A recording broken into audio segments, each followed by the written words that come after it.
Somewhere between what is real and what should never be remembered, there exists a place where stories are buried, not written in books, not spoken aloud, but passed from fear to fear. These stories were never meant for you. They were locked away, forgotten, sealed behind silence. Every voice you hear belongs to someone who listened too long. Tonight, you will hear what they heard, and once it enters your mind, it doesn't leave. This is your final warning. Welcome to the stories that watch you back. Before I start, do me a favor. Turn down whatever is playing in the background. If you have a window open, close it. Not because I think something is out there. Because I want you to hear the way your own house sounds when it settles. Floors shift. Pipes click. A building breathes, the same way a field does when the wind moves through it. I did not believe that last part until I lived next to corn that listened back. I moved to Pike Hollow after my divorce, because people said the rent was cheap and the nights were quiet and the town was the kind where nobody asked questions. That sounded like mercy. I took a job repairing irrigation pumps and fence chargers, the kind of work where your hands can stay busy while your head tries to heal. The rental was a single wide on cinder blocks, parked at the edge of a property that belonged to the Baines family. Their land ran out in long rectangles. Soybean, then pasture, then a huge cornfield that seemed to start at my back steps and keep going until the horizon gave up. The stalks were already shoulder high when I arrived in early summer, green and glossy, leaves sharp as paper cuts. The first night I slept with the bedroom window open and woke up to a faint rasping sound. At first I thought it was mice in the walls.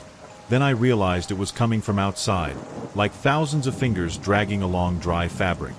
Corn leaves in a breeze. A field whispering to itself. I started noticing odd little things. A tire track that cut too close to my trailer. A dead rabbit hung neatly from a fence staple as if someone had wanted it displayed. Footprints in the mud behind my propane tank that didn't match my boots. I told myself it was teenagers. I told myself I was jumpy because the quiet had made room for my thoughts again. A week later, I met Old Man Baines properly. I'd seen him once or twice in the distance, a dark hat moving between rows. He came to my porch while I was replacing a cracked insulator on the fence line. He didn't greet me like folks usually do. He stood below the steps and looked past me, toward the corn, as if he was checking whether it was paying attention. He asked if I slept well. I said fine. He nodded slow and told me not to whistle at night. That was it. No explanation. Just a rule delivered the way you'd tell somebody not to touch a hot stove. After he left, I laughed at myself. Superstitions. Farm people and their habits. I started whistling on purpose while I washed dishes, just to prove I could. That night, the field answered. It wasn't a voice. It wasn't a word. It was the exact rhythm I'd been whistling earlier, pressed back at me like a fingerprint. I froze at the sink with my hands in soap water, listening. The tune came again, faint and thin, from the darkness beyond my porch light. I turned off the faucet. The trailer went still. The tune came a third time, closer, and then stopped as if whoever was doing it had realized I was listening. My first thought was kids, again. My second thought was that the sound had come from inside the corn itself, the way wind sounds can trick you. I went to bed with the curtains drawn and told myself it was nothing. The next morning, there were 3 neat little piles of corn husks on my porch, laid out like offerings. Fresh husks, still damp. I hadn't harvested anything. Nobody had business on my porch in the middle of the night. I called my landlord in town, a woman named Joyce who handled properties for the Baines family. She said Old Man Baines didn't like callers. She asked if I'd been whistling. I lied and said no. There was a pause, and then Joyce said, real gentle, that the cornfield was not a place to play around. She told me to keep my porch light on and not to walk the rows after dark. Like that was something I'd ever wanted to do. I should have left then. But leaving costs money, and I was proud in the dumb way that makes people stand their ground even when the ground is warning them. So I stayed. I worked. I ate microwave dinners. I tried to ignore the field. The field did not ignore me. On the fourth night after the whistling, I woke to the sound of my own name. Not spoken clearly, not shouted. More like a breath that shaped itself into syllables. It came from beyond the trailer wall, from the direction of the corn. I lay there with my heart punching my ribs, telling myself it was a dream, until it happened again. My name, drawn out slow, like someone testing the taste of it. I got up and looked through the blinds. The porch light washed the yard in yellow. Beyond the light, the cornfield started, a black wall of stalks and layered leaves. And right at the edge of the first row, where the field met my mowed grass, something moved. It wasn't tall enough to be a person standing. It slid, low and careful, like an animal that knew it shouldn't be seen. I backed away from the window and grabbed the flashlight from my kitchen drawer. I told myself it was a raccoon, a dog, anything. I opened the door and stepped onto the porch. The night air smelled like dirt and wet green. The corn leaves rasped softly. My flashlight beam jumped across the yard and landed on the field edge. Nothing there. I should have gone back inside. Instead, I walked down the steps, bare feet in damp grass, and got close enough to see between the first two stalks. There was a trail into the rows, a narrow channel where the plants had been pressed down. It looked freshly made, leaves bent and shiny with sap, like something had crawled through. Then the field whistled. The same tune I'd made at my sink. Not faint this time. Clean, deliberate, right behind me. I spun so fast my ankle turned, pain flashing up my leg. The beam of the flashlight swung wild and caught nothing but the pale trunks of the trailer and my own shadow. The whistling stopped, and then my porch light went out. Not flickered, not dimmed. Just gone, leaving the yard in full darkness except for my shaking flashlight beam. I heard something in the grass, a soft sliding sound, circling the porch steps. I ran inside and slammed the door, through the deadbolt, and stood with my back against it like that would hold the whole world out. I did not sleep. By morning, the porch light worked again like nothing had happened. When I stepped outside, there were muddy streaks on the steps, hand-shaped smears on the railing, and a single ear of corn placed upright against my door, like a warning sign. The corn was not right. It looked like corn, but the kernels were arranged in spirals that made my eyes itch. Some were pale, some almost black, and between them, thin little strands of hair were woven like silk. I took a picture on my phone, because it felt important to prove to myself I wasn't losing it. The photo came out blurry, as if my camera couldn't decide what it was looking at. That afternoon, I drove into town and found Joyce at her office. I brought the ear of corn in a plastic bag. Joyce didn't touch it. She looked at it like it was a snake. She asked again if I'd whistled. I said yes. Joyce closed her eyes, breathed out, and told me the Baines field was older than the town. She said the land had a way of keeping what it was given, and a way of asking for more when it got a taste. She wouldn't call it a curse. Folks like her never do. She called it a habit. She told me Old Man Baines had rules because he'd learned what the field wanted. It liked patterns. It liked mimicry. It liked being invited. Whistling, she said, was an invitation. I asked what the corn wanted from me.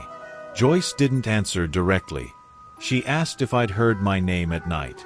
When I nodded, she said, real quiet, that I needed to leave before the field learned how to say more than my name. I went home and started packing. Clothes into trash bags. Tools into my truck bed. I didn't care what it cost. I didn't care where I slept next. I just wanted distance between me and that whispering green wall. I was carrying my last box to the truck when the wind shifted and the corn began to move. Not in a random sway, but in a ripple that traveled down the rows like something running under a blanket. Then the field spoke, clearer than before. It used my voice. It called out the name of my ex-wife, the way I used to say it when I was trying to make her laugh. I dropped the box. My hands went numb. The field wasn't just repeating sounds. It was repeating me. The ripple came closer to the field edge. Leaves snapped. Stalks bowed. Something pushed through the rows toward my yard, fast, low, confident now. I jumped into my truck and turned the key. The engine coughed. Once. Twice. Like it didn't want to catch. Behind me, the corn whistled that same stupid tune, bright as a grin. The engine finally roared to life. I threw it in reverse, gravel spraying. My tires dug ruts as I backed down the drive. That's when I saw it in my rearview mirror. At the edge of the field, where the first row met the grass, the stalks parted like curtains. Something stood there, half hidden, wearing the shape of a man but built wrong, joints bent in places joints shouldn't bend, skin the color of dried husk. Its head was tilted as if listening. It lifted one arm, and it waved at me with a hand that looked almost human except for the long, hair-thin fibers hanging from its fingers. As I sped away, the corn behind it leaned and leaned and leaned, all the stalks turning their tassels toward the road, following me like a crowd watching a parade. When I hit the highway, I didn't breathe until I'd passed the county line sign. I thought that was the end. But that night, at a motel 2 towns over, I woke to a familiar rasping outside my window. Leaves against glass. A soft, precise whistling, the same tune, played patiently. And beneath it, my name, spoken in my own voice, like the field had carried a seed of me and planted it somewhere new. So if you remember anything from this, remember the rule. Do not whistle at night, especially not if you live near corn. Before I start, do me a favor. Turn off anything that makes noise on purpose. No music, no videos, no podcast in the background. Leave yourself with the accidental sounds, the hum of a charger, the soft wheeze of the fridge, your own breath. Because the story I'm about to tell has a kind of quiet in it that isn't just the absence of sound. It is the kind that feels like something is holding a hand over your mouth. I took the job because I was broke and too proud to admit it out loud. That summer I'd been sleeping on my buddy's couch in town, doing odd work, scraping by. Marrow Bend isn't much, just a couple of streets, a diner that smells like old grease even when the griddle is cold, and more pickup trucks than people. Work comes in bursts. One week you're swimming in it, the next week you're standing around a hardware store parking lot hoping somebody needs a fence fixed or a shed roof patched. I met Ruth Halden outside the feed store. She was small, white-haired, and straight-backed in a way that made me think she'd been carrying responsibility for a long time. She wore rubber boots even though the day was dry. She looked at me like she was measuring whether I could lift something heavy without complaining. "You paint," she said. I told her I could.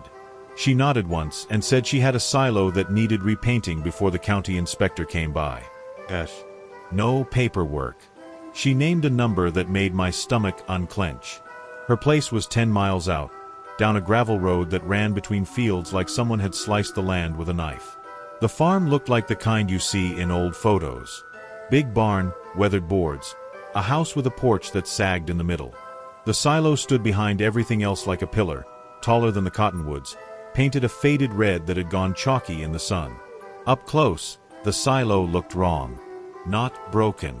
Not unsafe. Just wrong the way a tooth looks wrong when it's too smooth. Ruth led me around the base, pointing out where the paint had peeled. She did not look up at the top. "You can use the ladder," she said. "Don't go inside." I asked why, because people always tell you not to do something like that, and they never think you'll ask. She looked at me for a beat like she'd expected the question. "Because it's empty," she said. I laughed a little, thinking she was being clever. She didn't laugh back. She told me I could start the next morning. She offered me water and didn't invite me into the house. That should have told me something too, the way she kept the door behind her as if she was making sure something stayed on the other side. The first day was just work. I hauled buckets of paint, set up the harness, and started climbing. When you're on a silo ladder, you learn fast not to look down too much. Your hands do the thinking. Metal rungs, sun hot on your knuckles, the smell of old grain and rust. The higher I got, the more the farm spread out in all directions. Fields, tree lines, a creek that flashed silver. It felt peaceful up there, like the whole world had gotten simple. I painted until my arms burned. Around noon, I heard a sound that made me pause. A voice. Not close, not loud, but clear enough that it cut through the wind. It sounded like my name. I leaned out from the ladder, looking toward the house. Ruth was nowhere in sight. No one else should have been there. I called down, thinking maybe Ruth had come out and couldn't see me. My voice hit the air and just vanished, swallowed by distance. I remember that feeling, the way your own shout leaves you and you expect it to come back in some form. Off a wall, off a tree line, off the shape of the land. But it was like the sound dropped straight down into a hole. I told myself the wind carried it away. I went back to painting. That night, I slept at my buddy's place in town, and I dreamed about the silo. In the dream, I was inside it, standing at the bottom, calling out, and my voice didn't bounce back. It just went up and never returned. Like the silo was an open throat. The next day, Ruth was waiting by the barn when I arrived. She had a lunch cooler and a folding chair set in the shade. She watched me climb like she was watching a weather forecast. Around mid-afternoon, I dropped my phone. It was stupid. I had it in my pocket because I liked taking pictures from the top, sending them to people like proof that I was doing something. I shifted my weight to reach a patch I'd missed, and the phone slid out, tapped a rung, and disappeared through the open hatch that led into the silo. I heard it strike metal, then a final soft clink, then nothing. I froze. The hatch was a round opening big enough to climb through, rimmed with bolts. I'd been careful not to even glance inside all day. It was one thing to be told not to go inside. It was another thing to have your stuff fall in there like it belonged. I climbed down too fast, hands slipping, boots clanging, paint splattering. Ruth stood up when she saw me moving like that. My phone fell in, I said, trying to sound casual. Ruth's face tightened in a way that made her look younger and older at the same time. "Leave it," she said. I laughed, because that's what you do when someone tells you to leave a $300 phone somewhere ridiculous. "I need it," I said. Ruth stepped closer and lowered her voice. "It takes things," she said. "Sometimes it gives them back. Not always the same." I stared at her. "It's a silo," I said. "It's a concrete tube." Ruth didn't argue. She didn't explain. She just held my gaze like she was waiting for me to make my choice so she could react to it. I made the choice that a lot of people make right before their life changes. I walked to the base of the silo and put my hands on the hatch rim. It was warm from the sun, rough under my palms. I leaned in and looked down. The inside was darker than it should have been. Not just shadow. It was like the dark had weight. Like it was packed in there. I called out, testing. "Hello." My voice went down and stopped. No echo. That was the first thing that truly scared me. Not a spooky noise. Not a jump in the dark. The absence of something that should be there. Silos echo. They're famous for it. You could drop a penny in one and hear it ping for days. I tried again, louder. "Hello." Nothing came back. The air inside didn't smell like old grain. It smelled clean, like concrete after rain, except there hadn't been rain in a week. It smelled like a basement that had never seen a person. I heard something else, faint. A second set of footsteps. I pulled back so fast my shoulder hit the hatch rim. My heart was sprinting. I stared into the dark, flashlight-less, squinting for movement. Nothing. I told myself it was my own feet on gravel, the sound bouncing weird. But the footsteps came again, not on gravel, on concrete. Slow, careful, as if whoever was walking wanted to be heard but didn't want to be found. I backed away, eyes fixed on the hatch, and then I saw my phone. The screen glow was down there, a dim rectangle in the black. It was farther down than it should have been, like it had slid to the center instead of landing near the wall. I could see the recording icon lit on the screen. Red dot. Timer counting. I hadn't been recording anything. I stood there and watched the timer tick up, and I felt my skin tighten because I realized something had turned it on. Ruth was behind me. I could feel her presence like a draft. "Don't," she said again. "Don't go in." I should have listened. Instead, I grabbed the ladder that led down through the hatch. It was a fixed metal ladder bolted to the inside wall. My hands closed around the rungs, and the metal was colder than it should have been, cold enough to sting. I climbed down. The light from outside shrank fast. The circle of daylight overhead got smaller and smaller until it looked like a coin. The air got thicker with each rung. It felt like walking into a room where someone had been crying. Damp, heavy, intimate. Halfway down, I heard breathing. Not mine. Not the fast, panicked breath in my own throat. Slow breathing, measured, from somewhere below. I stopped and held my breath. The breathing continued. Then the footsteps started again, circling the base. I forced myself to keep climbing because going back up felt worse somehow, like turning your back on something that wanted you to.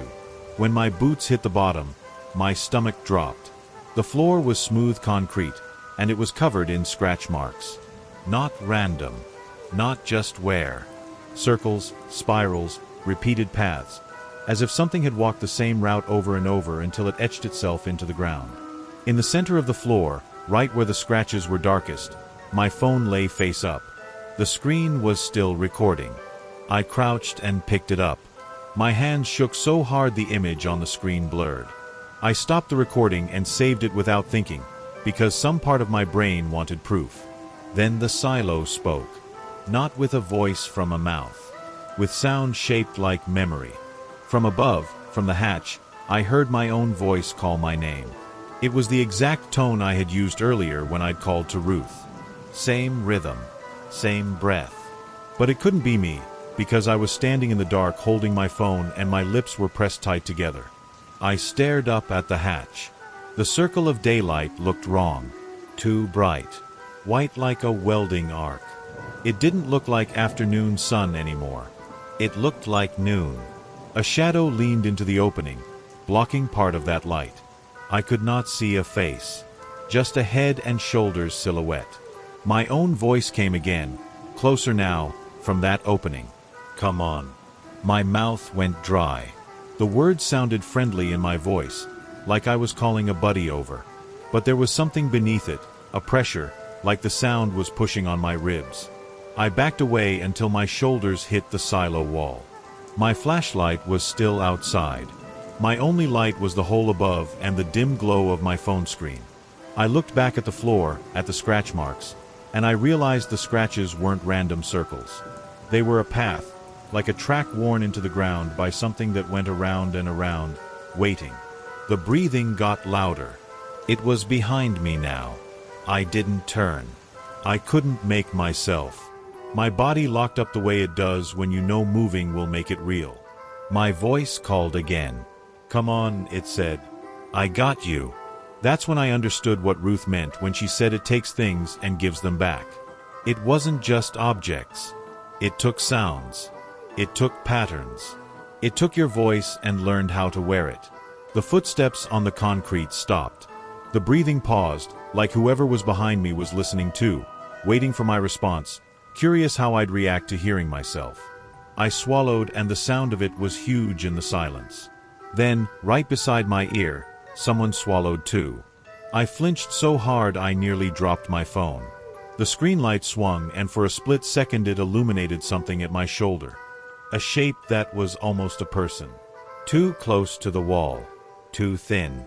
Its skin looked like pale dust on concrete. Its face was turned away, but I saw the side of its head and the texture reminded me of dried paint, cracked and peeling. Then the phone light moved again and the shape was gone. Not walked away. Not stepped back. Just no longer there, like it had been a trick of angle and fear. But the breathing stayed. My voice from above got sharp. Hurry. I snapped out of it and climbed. I scrambled up the ladder like a kid fleeing a basement. My boots slipped on rungs slick with condensation. My fingers burned from gripping too hard. Halfway up, I heard metal groan behind me, like the ladder bolts were shifting. The footsteps started again, not on the floor now but on the ladder. Rung to rung. Following. I didn't look down. I didn't dare. The circle of light overhead was blinding.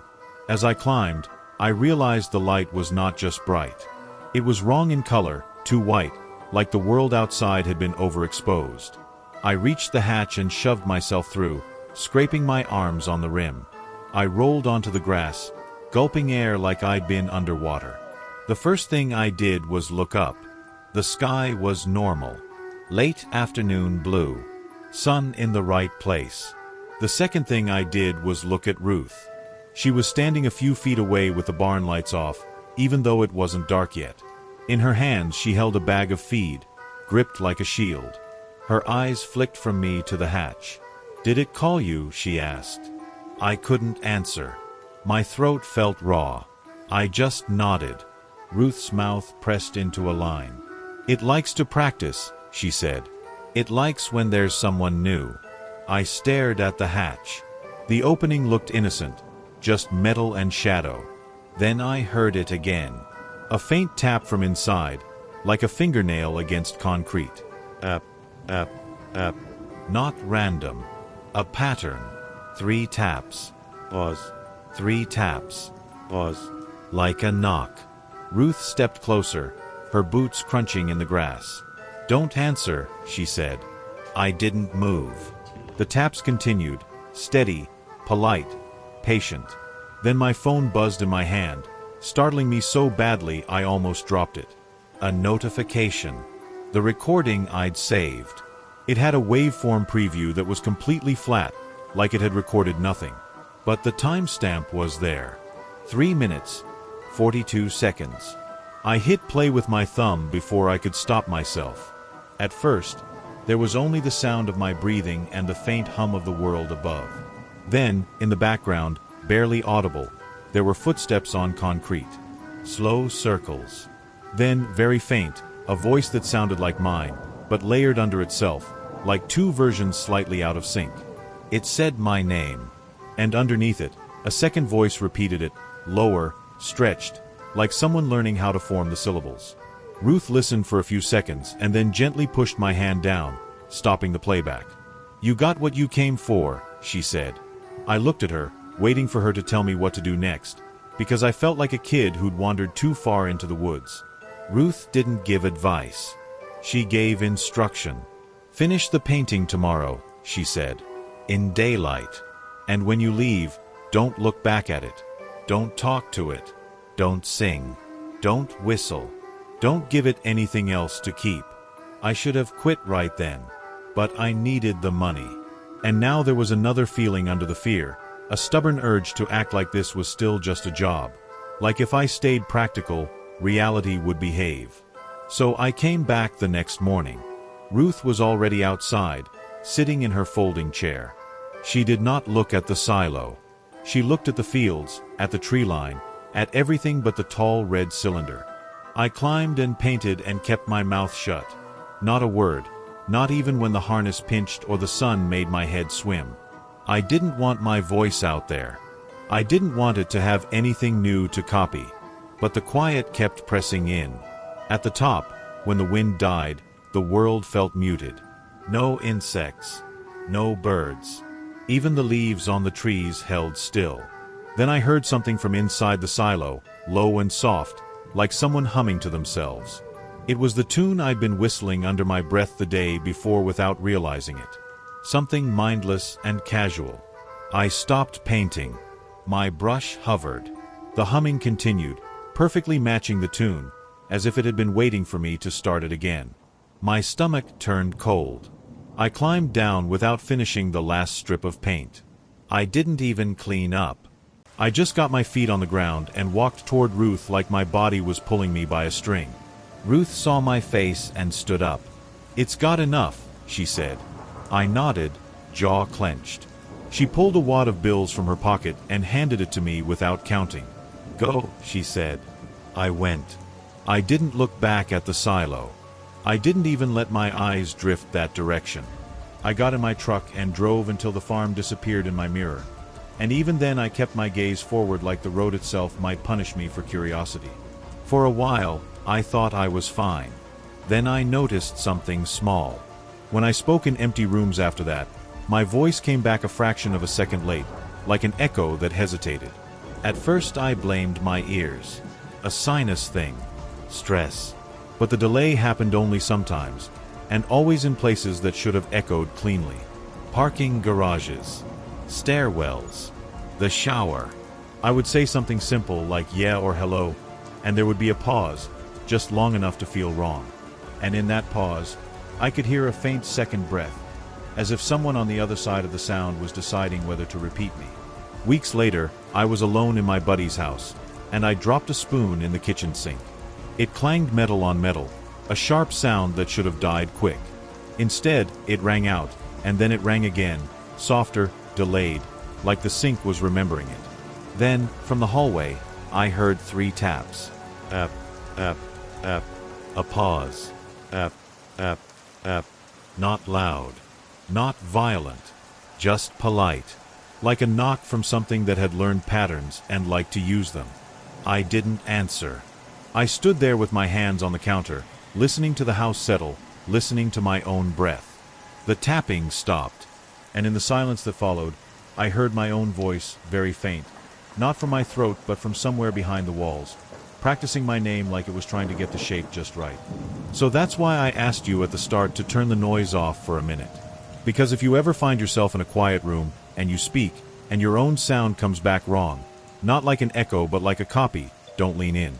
Don't test it. Don't give it more. Some empty places are not empty at all. Before I start this one, I want you to do something small. Look around where you are and find one object you would notice immediately if it went missing. Your keys. A ring. Your favorite mug. Now imagine it vanishing, and then imagine it showing back up in a place it could not possibly be, clean as if it had never left. That feeling, the wrongness of it, is the door this story walks through. I inherited my uncle's place 2 months after the funeral, because nobody else wanted it, and because the lawyer said my name was the only one on the paper. I hadn't seen the house since I was a kid. Back then it felt enormous, the kind of place with 100 hiding spots. When I pulled into the gravel drive as an adult, it looked smaller, tired, like it had been waiting and slowly losing patience. The property sat at the edge of Pike County, where roads stop getting names and start getting numbers. A square farmhouse, a sagging barn, and a strip of woods behind it that hid a creek. Not a pretty creek. Not a rushing, photogenic thing.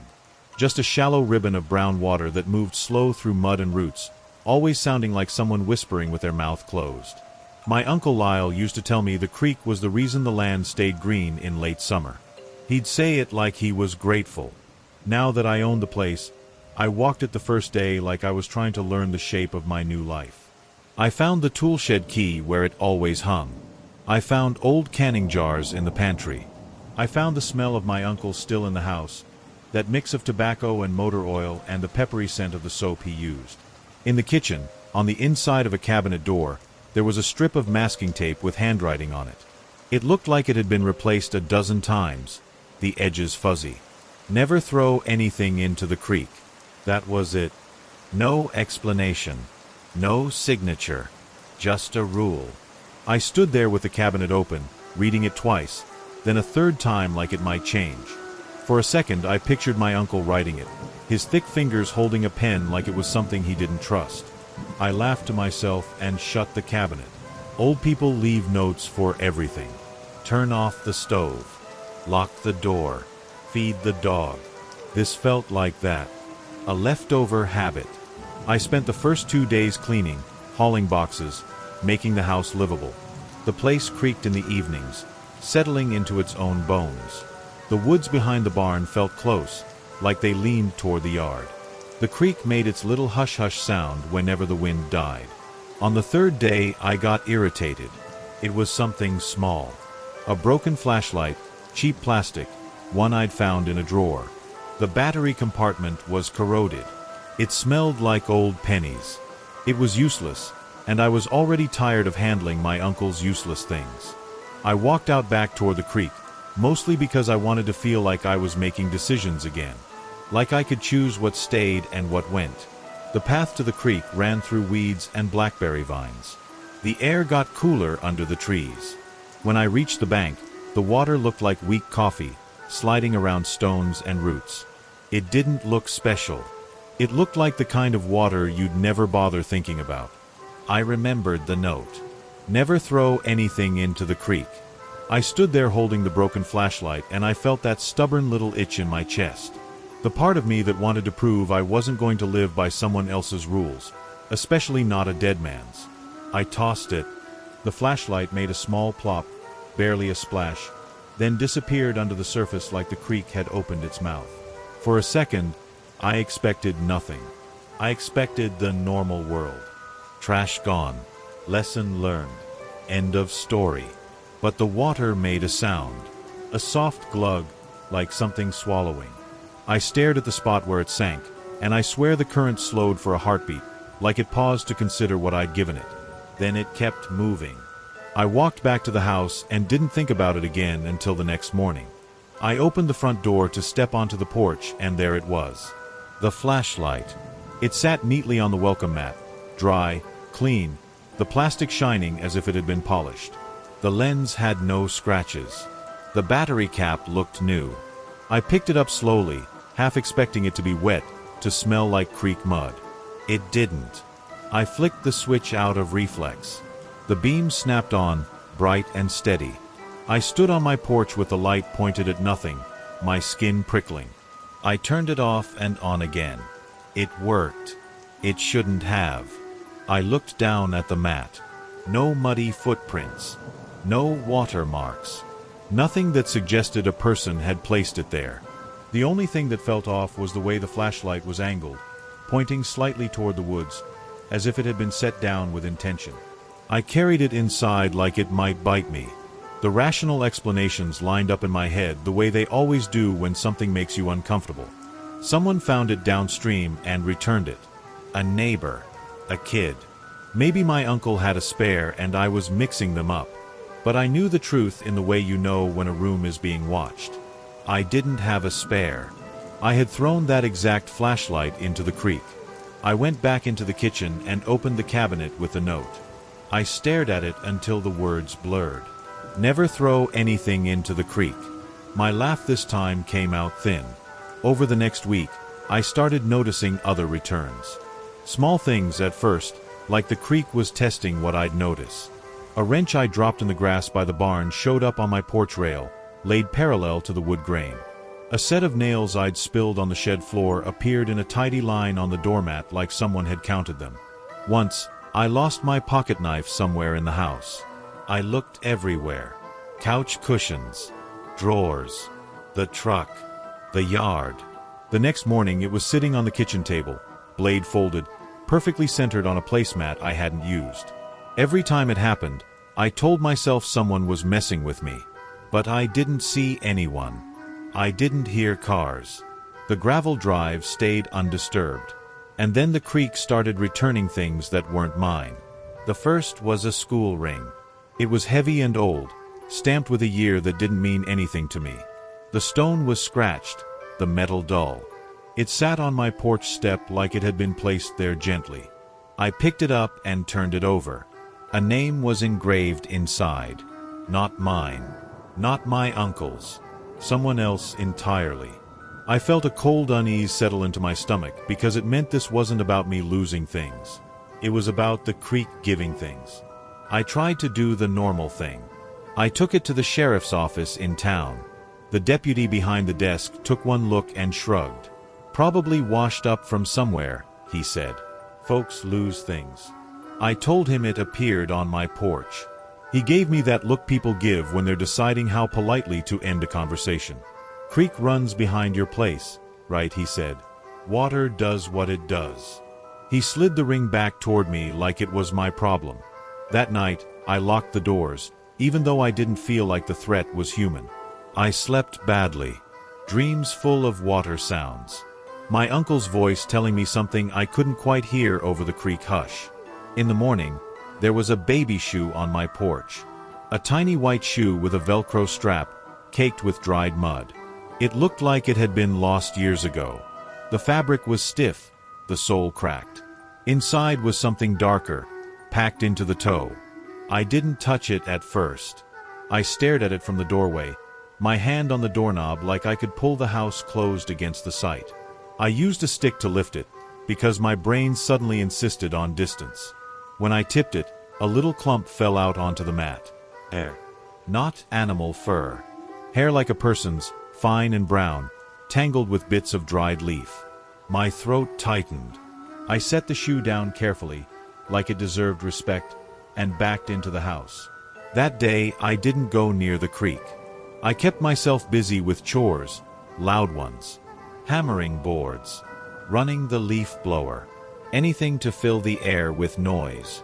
But in the quiet moments, I kept hearing the creek anyway, that low hush like someone murmuring behind a door. That evening, I found another note. This one wasn't on masking tape. It was on a scrap of brown paper tucked under my coffee mug. I hadn't put it there. I hadn't even used that mug yet. The handwriting was my uncle's. It said, "If it starts bringing you things that aren't yours, do not bring them back. Do not thank it. Do not give it anything else." My hand shook so badly I nearly tore the paper. I stood in the kitchen trying to remember if I'd ever heard of anything like this. Creek superstitions, ghost stories, country nonsense. But the note in my hand wasn't a legend. It was a warning from someone who'd lived here long enough to learn something the hard way. That night, I heard knocking under the house. It started around midnight, soft at first, like a branch tapping the siding in the wind. But there was no wind. The air outside was still. The sound came again, louder, from beneath the floorboards. Thunk, thunk, thunk. My heart kicked hard. I sat up in bed, listening. The knocks were spaced evenly, like someone with patience. Like someone who knew the house was built over a crawl space and wanted me to understand where the sound was coming from. I got up and walked barefoot into the hallway. Every board creaked under me. The sound under the house stopped when I moved, as if it was listening. I reached the living room and stood there, staring down at the floor. The knocking resumed, but this time it moved. It traveled from one end of the house to the other, following the line of the foundation like someone dragging their knuckles along the underside. I backed away, my skin hot and cold at once. Then, from the kitchen sink, I heard water. A drip. 1, 2, 3. The faucet hadn't leaked before. The drip became a steady trickle, even though I hadn't turned it on. I walked into the kitchen and saw the sink filling slowly with brown water, the color of the creek.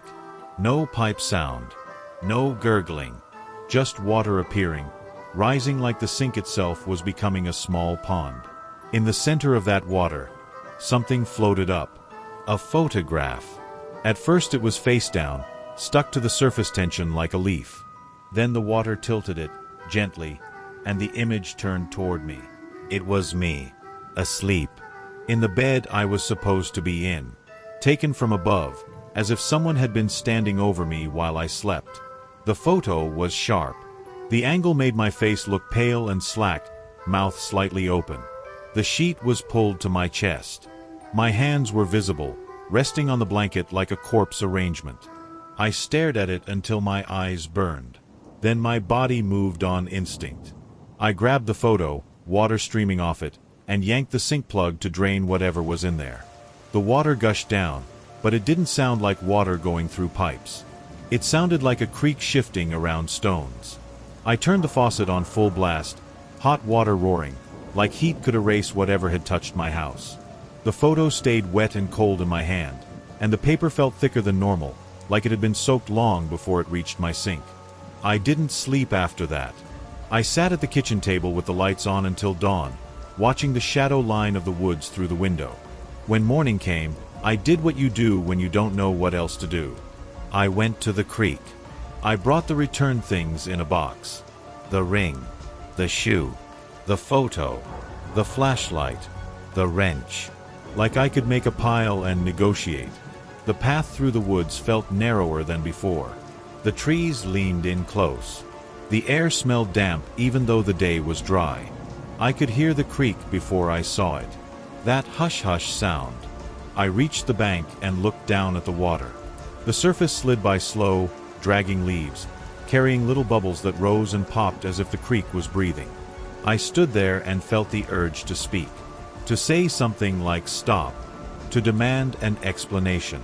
The warning note flashed in my mind. Do not thank it. Do not give it anything else. So I didn't speak. I set the box down on the bank. And the creek reacted. The surface rippled in a way that didn't match the current, as if something beneath it had shifted its weight. A swirl formed in the center, a slow circle that pulled leaves inward. The water looked deeper there, darker. Then, one by one, the things in my box slid toward the edge. I hadn't touched them. The ground was level. But the ring rolled, the baby shoe dragged. The photo skated like it was being tugged by an invisible string. They tipped into the creek and vanished without splashing. It wasn't violent. It wasn't dramatic. It was gentle, like hands taking gifts. My stomach clenched hard enough to hurt. The water moved on as if nothing happened. I stood there breathing fast, trying not to panic, trying not to do the one thing my body wanted to do most, which was run. Something bumped against the bank.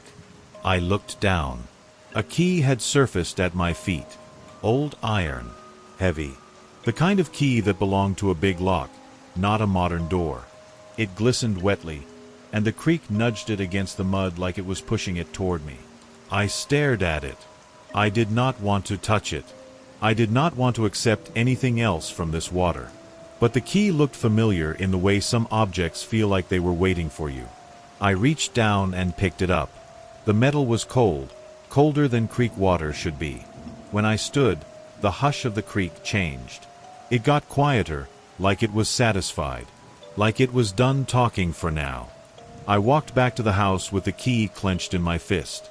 I knew where it went before I even reached the porch. The cellar door.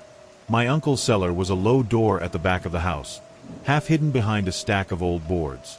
As a kid, I'd been told never to go down there. He'd said it was full of spiders and bad air and things that could fall on you. Normal adult excuses that sound reasonable until you grow up and realize adults lie for convenience. Now, standing there with that cold key, the old excuses felt thin. I cleared the boards away. The cellar door was wood reinforced with iron bands. The padlock was rusted but intact. The key fit perfectly. My hands shook as I turned it. The lock clicked open with a sound that felt too loud, like it echoed in my bones. For a moment, I stood there, listening. The creek behind the house had gone silent. Not quieter, silent, as if the water had stopped moving. Even the birds seemed to hold their breath. I pulled the cellar door open. The air that rose out smelled like wet stone and old earth. I shone my flashlight down, because I didn't trust the house lights for this. The steps descended into darkness. And there, on the third step from the bottom, was a line carved into the wood. A message, cut deep with something sharp. It wasn't my uncle's handwriting. It was too neat, too careful. It said, "Return what you took." I stood frozen with the key in my hand and my flashlight beam trembling, trying to understand the sentence. What had I taken? A flashlight. A ring that wasn't mine. A shoe. A photo of me asleep. Things I never asked for. Then I remembered the first act of stubbornness. The broken flashlight tossed into the water. The creek swallowing it. Maybe, in whatever logic the creek lived by, throwing something in was taking something out of its mouth. Maybe it considered itself the owner of everything that passed through its reach, and my little act of defiance had been a theft. The house creaked behind me. Not the normal settling creak. A deliberate sound, like a foot-shifting weight upstairs. My skin went tight. I looked back into the kitchen doorway, expecting to see someone standing there. No one. But the sink dripped again. Slow. Patient. And in the drip, I heard the creek's hush, faint, like it had threaded itself into my pipes. I turned back to the cellar and aimed my flashlight deeper. The beam caught something at the bottom. A second door, not part of the house's foundation. Something that looked newer, built inside the cellar like a box within a box. The wood was pale, the nails clean, as if it had been constructed recently. And on that inner door, someone had nailed a small sign made from a scrap of cabinet wood. The handwriting was my uncle's. Do not open. Ever. My throat closed. Behind me, the house made a soft sound, like a floorboard being tested. Then, from somewhere in the cellar darkness, I heard water. Not a drip. A pour. As if a bucket had been dumped onto stone. My flashlight beam shook as it moved, searching. The sound came again, closer this time, and with it came something else. A dragging noise, like a wet object being pulled across concrete. I backed up one step. The carved message on the stairs seemed to darken, the grooves filling with shadow. Return what you took. The creek outside remained silent, but I could feel it, the way you can feel pressure changes before a storm. Like it was waiting to see what I would do with the key it had given me. I didn't go down. I didn't open that inner door. I did something that felt cowardly and sensible all at once. I closed the cellar door and locked it again, hands fumbling, breathing too loud. I put the key on the kitchen table and stepped away from it like it was radioactive. Then I gathered what I could and left the house for the night, drove to town, and slept in my truck in a lit parking lot where the world felt normal. The next morning, I came back. The key was gone. Not stolen in the normal way. Gone like it had never been there. And outside, behind the barn, the creek had started whispering again. That hush-hush sound, steady and calm. On my porch sat a new object. A damp clump of something wrapped in hair, the size of a fist, placed gently on the welcome mat like an offering. I did not touch it. I didn't need to. I could tell from the shape of it what it was trying to be. A heart. Not a clean one, not a butcher's cut, but something small and wrong, wrapped like a present. I stood in the doorway, staring at it, and understood something so clearly it made me nauseous. The creek wasn't returning things because it was helpful. It was returning things because it wanted a trade. It wanted me to keep taking, to keep owing, to keep opening doors that should stay shut.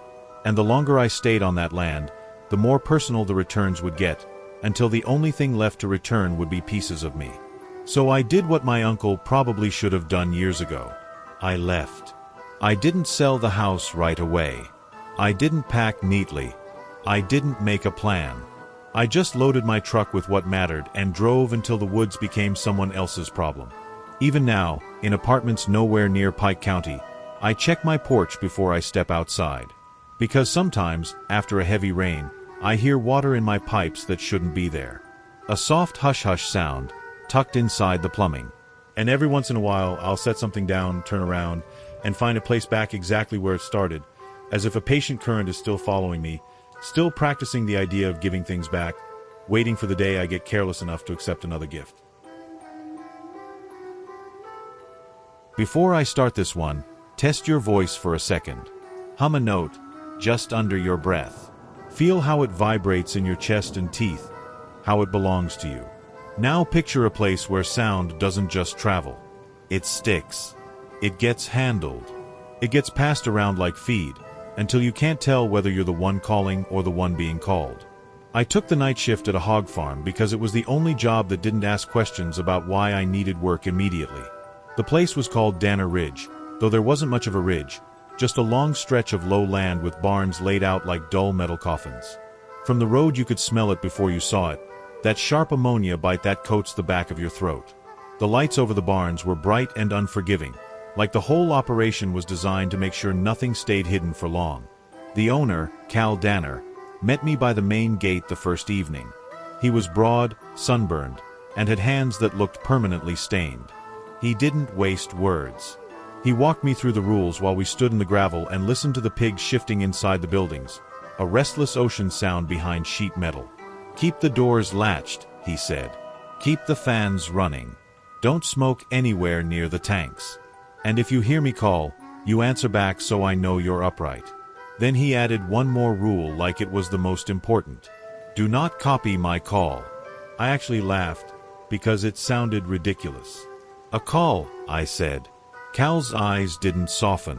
"You will hear it," he said. "You will want to mimic it. You will not. If the hogs get riled, you bang the rail. If they still don't settle, you call me.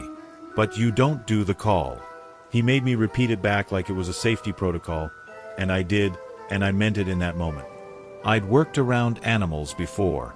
I knew farmers had their habits. I assumed it was just some weird superstition, like not saying the word quiet on a night shift. Cal gave me the keys and left. The truck lights disappeared down the lane, And suddenly it was just me and the barns and that constant wet breathing sound that comes from a lot of living bodies in one place. Night work at a hog farm is mostly routine. Walk the aisles, check water lines, listen for a fan that started to wobble, make sure no gate is loose. The pigs are loud in the day, but at night they settle into a low chorus, snorts and shuffles, and the occasional squeal if one gets stepped on. The air is warm and heavy even when it's cold outside. For the first hour, nothing seemed strange. I got used to the rhythm of my boots on concrete, my flashlight beam moving across pen after pen, pigs piled together like sacks of muscle. Then, around midnight, I heard it. Cal's call. It was a sing-song sound, not words, not exactly a whistle, more like a drawn-out warble that rose and fell in a pattern. It had a lilt to it, something that belonged to long practice. The call drifted down the central aisle from somewhere deeper in the building, clear enough to make the hairs on my arms lift. And just like Cal said, the hogs reacted instantly. The restless shifting softened. Heads lowered. The whole barn seemed to exhale together, like the sound had pressed a hand on the back of thousands of necks and guided them down. I stood still, listening, more impressed than creeped out. I'd never seen animals settle like that. It was like the call wasn't just sound. It was a command. I waited for Cal to appear, expecting him to walk around the corner, but no one came. The call had sounded close, but the aisle stayed empty. I called out, because Cal had said answer back if I heard him call. "Yeah, I'm here," I said. My voice sounded wrong in the barn. Too small. There was no reply. The hogs stayed calm, but the quiet felt staged, like they were holding still because something was listening for a reason. I finished my round and moved to the next building, telling myself Cal must have stepped in briefly and left without me seeing. He owned the place. He didn't need to announce himself. In the second barn, the air felt thicker. The fans were louder. The pigs were packed tighter. Their bodies made the heat rise off them in waves. I did my checks, kept busy. And then I made the mistake Cal predicted with frightening accuracy. It wasn't even on purpose. I was alone, bored, tired. I found myself humming the tail end of his call while I tightened the latch, the way you hum a tune that gets stuck in your head. The sound left my throat and bounced around the metal walls. The effect was immediate. Every hog in that barn went silent. Not gradually, not settling. Silent as if a switch had been flipped. I froze with my hand on the latch, my breath loud in my ears. Thousands of pigs, and not one snort, not one shuffle. Even the fans sounded distant, like they'd backed away. Then, slowly, pigs began lifting their heads. Not toward the feed trough. Not toward the door. Toward me. The barn lights were harsh, and I could see their eyes catch the glare, dozens of pink faces turning in unison. It didn't look like normal animal curiosity. It looked like attention, like I had interrupted something and now they were waiting for the rest of the message. My throat went dry. I tried to laugh it off, but the laugh died in the stillness. I banged the rail with my fist, hard, the way Cal said. The clang rang out. Nothing changed. The hogs didn't flinch. They didn't react. They just stared. Then, from the far end of the barn, beyond the last row of pens, something answered. It made the same call. My call. But lower, wet, and slow, like the sound was being pushed through a throat that wasn't built for it. The melody sagged in places. The notes dragged like a tongue tasting each one. The hogs pressed forward as a group, bodies crowding the gate rails, metal squealing under their weight. They weren't squealing. They weren't panicked. They were eager, like the call had promised them something. I backed up, heart hammering. I told myself it was Cal messing with me, but I knew what the far end of the barn looked like. There was nothing down there but a service door and a storage closet. The answering call came again, clearer this time, closer. The hogs surged harder, the pens rattling. One gate latch popped loose with a sharp snap and a wave of pigs shoved into the aisle, shoulder to shoulder, pushing like a living wall. That snapped me into motion. I ran. My boots skidded on damp concrete as I bolted toward the front doors. Behind me, the barn erupted into sound, not squeals of fear but grunts and heavy impacts, A stampede of mass moving in one direction. Toward the sound. Toward me. I reached the main aisle and slammed the door latch behind me, hands shaking so badly I fumbled it. The metal bolt caught. The door shuttered immediately as pigs hit it from the other side. The whole building rang with the force. Then, right outside the door, I heard breathing. Not hog breathing. Not the wet snort chuff.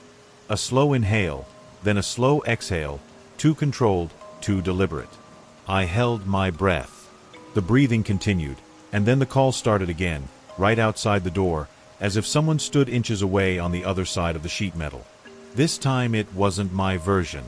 It was Cal's, perfect, practiced, steady. The same lilt, the same rise and fall. The hogs behind the door quieted immediately, like the sound had soothed them. My skin crawled. It felt like the caller was calming them down so it could be alone with me. I backed away from the door and forced my legs to move, step by step, toward the office at the front of the property. The path between barns was lit by tall floodlights that cast hard shadows. The air outside was colder, the smell sharper. I could hear distant coyotes, and for the first time all night those normal rural sounds felt comforting. The office door was locked, but I had the key. I shoved it in and twisted too hard, metal scraping. The door opened. Inside, the office smelled like stale coffee and paperwork. Cal's desk was covered in clipboards. A radio sat beside the phone, silent. My hands shook as I grabbed the phone and dialed Cal's number from the sticky note taped to the wall. He answered on the second ring, voice thick with sleep. "What?" he said. I tried to keep mine steady.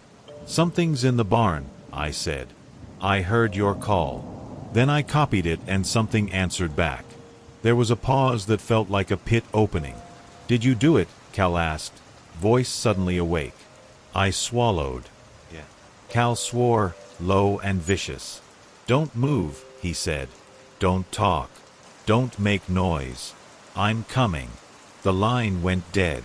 The office felt too small. I stood there with my back against the wall, listening for any sound outside. At first there was nothing but the distant fans and the low murmur of pigs settling again. Then the office radio crackled. Not static, not a channel.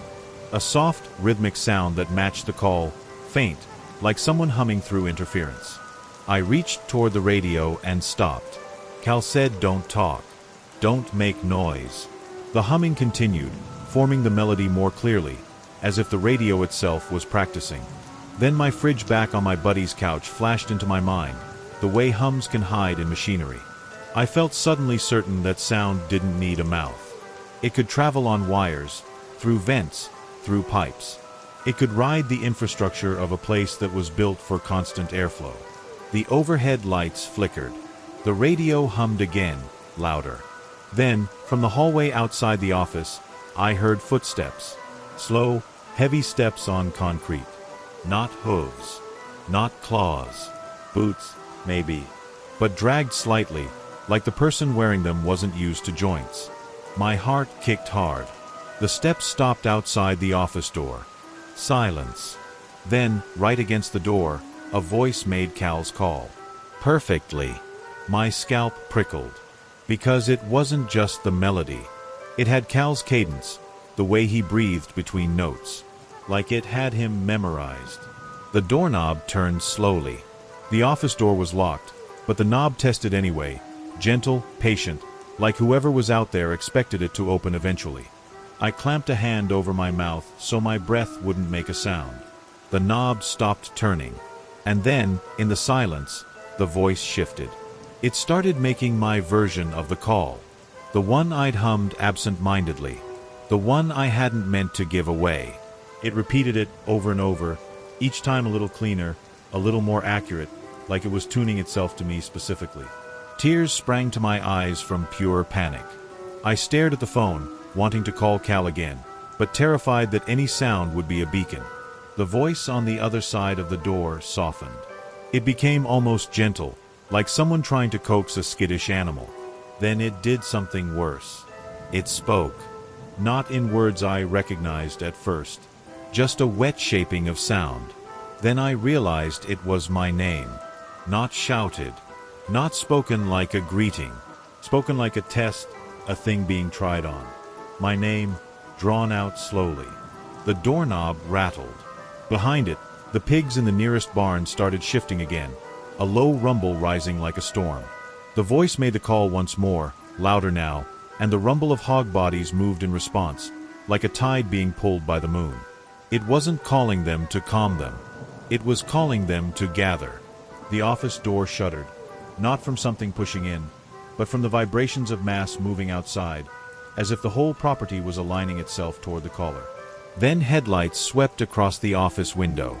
A truck slammed to a stop outside. Gravel sprayed. Cal's voice shouted something from the yard, sharp and angry. The call from the other side of my door stopped instantly. The office doorknob went still. I heard Cal's boots running, the jingle of keys, and then the office door flew open and Cal yanked me out into the yard like he was pulling me away from a fire. He didn't ask questions. He dragged me toward his truck, shoved me in the passenger seat, and climbed in. His hands were steady on the steering wheel in a way that made my fear spike. People are only that controlled when they have practiced being scared. He started the truck and drove straight toward the barns. "What are you doing?" I said, voice cracking. Cal didn't look at me. "Fixing it," he said. He pulled up near the second barn and cut the engine. The floodlights cast long shadows. The air was full of that barn smell, thick and sour. Cal reached behind his seat and pulled out a bucket. "Feed." He popped the lid and the smell of grain and molasses hit me. He got out of the truck and walked toward the barn door with the bucket held out in front of him, arms stiff, like he didn't want it near his body. I followed a step behind because I didn't know what else to do. Cal stopped a few feet from the door and made the call. Not loud. Not aggressive. Correct. The hogs inside went quiet again, like the sound pressed them down. Cal made the call again, slower, deeper, with a firmness that felt like a boundary. Then he spoke, voice low. "No." Just that single word.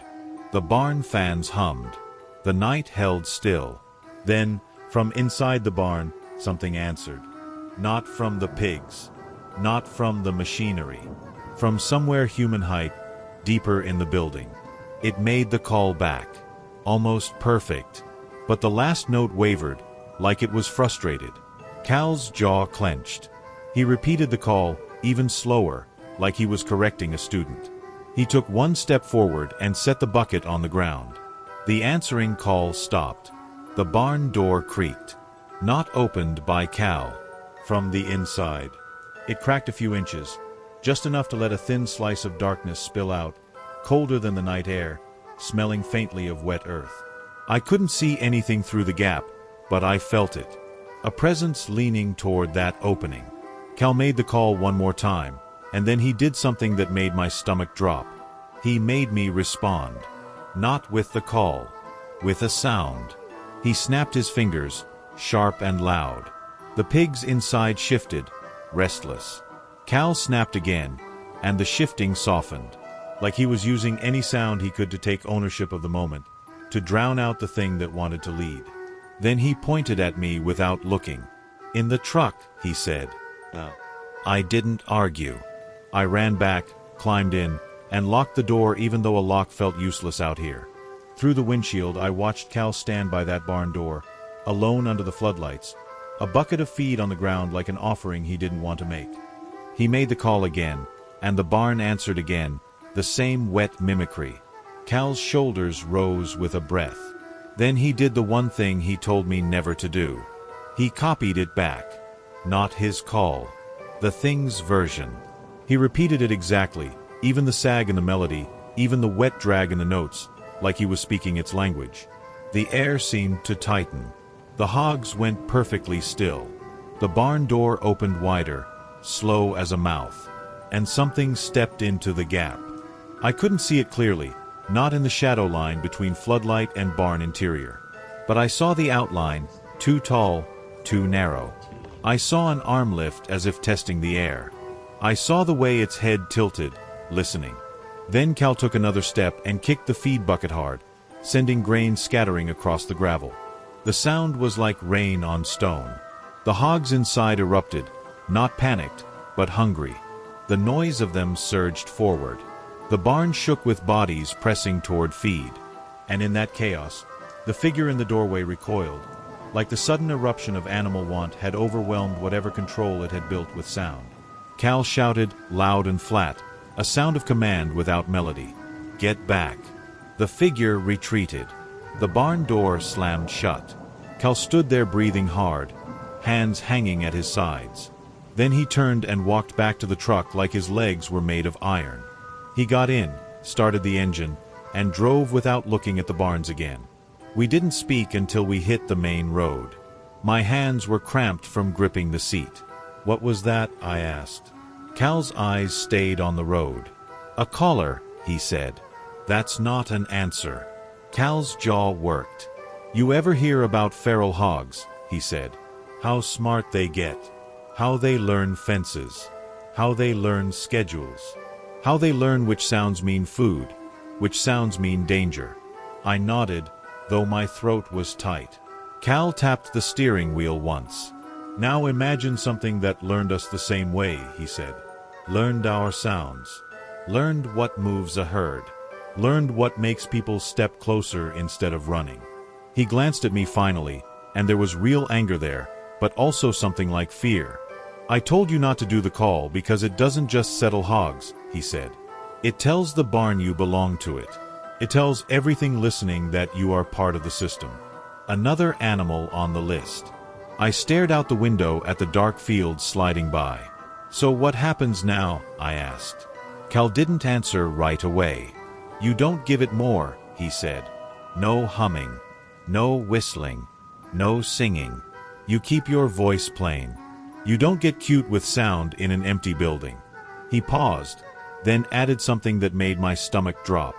"And if you hear your own voice call your name from somewhere you can't see, you don't answer back. Not even to prove you're brave." I quit the next day. I didn't go back for my last bit of pay. I didn't care. I told my buddy I couldn't work there, and he laughed like it was just the smell. For a while I thought leaving was enough. Then I noticed the way certain noises followed me. The hum of my refrigerator at night, settling into a pattern that sounded like the start of that melody. The gurgle of my sink, rising and falling like a throat clearing into song. The soft static when I turned on my car radio, forming a note that lingered just a little too long. One night, half asleep, I heard it clearly from my hallway. The call. Quiet. Practiced. Not Cal's. Mine. And behind it, deeper in the house, something answered with a wet, patient echo, like it was pleased I still remembered. I sat up in bed with my mouth clamped shut, heart hammering, and listened as the sound drifted through the vents, through the walls, through the bones of the building. I did not answer. I did not hum along. I lay there holding my breath until the house went quiet again, and even then I stayed still, because the worst part about a thing that learns your voice is that it doesn't need you forever. It just needs you long enough to practice. Before you go, look around the room for a moment. The story may have stopped here. If any of these stories stayed with you, you're not alone. Comment below the moment that made you pause, the part you can't stop thinking about, or the timestamp that felt too real. And if you don't want to face nights like this alone, subscribe now. New true horror stories every night, longer, darker, and closer to home.